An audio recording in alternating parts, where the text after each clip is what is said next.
কিছুদিন আগেই মুক্তি পেয়েছে কলকাতার সিনেমা বহুরূপী। মুক্তির পর সেখানে দর্শক সাড়ার পাশাপাশি ব্যবসাও করছে শিবপ্রসাদ মুখোপাধ্যায় পরিচালিত এই সিনেমাটির সাফল্যের পর নির্মাতা ও সিনেমার টিমকে অভিনন্দন জানিয়েছিলেন ইমপ্রেস টেলিফিল্মস।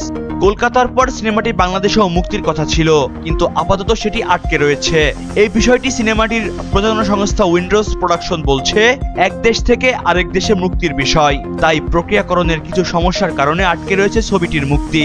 সেটা মিটে গেলেই বহুরূপী বাংলাদেশেও দেখতে পাবেন সিনেমা প্রেমী দর্শকেরা। অপরদিকে বহুরূপীর পাশাপাশি বাংলাদেশে মুক্তির কথা ছিল দক্ষিণের আল্লু অর্জুন অভিনীত পুষ্পা 2 সিনেমাটিও। সিনেমাটির মুক্তি নিয়ে দর্শক উত্তেজনাও রয়েছে তুঙ্গে।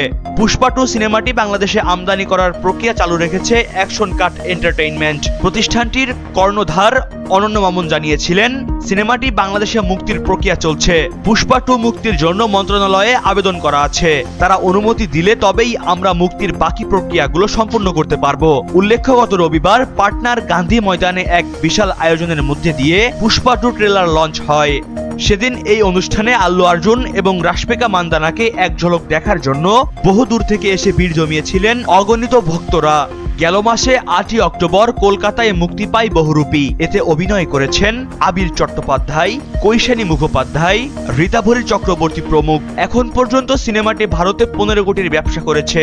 রবিবার পর্যন্ত টলি বাংলা বক্স অফিসের রিপোর্ট অনুসারে বহুরূপীর এই মুহূর্তে 28টি শো অলমোস্ট ফুল আর একটি হাউসফুল শো রয়েছে। মুহিবুল্লাহ নাহিন, প্রহর 24।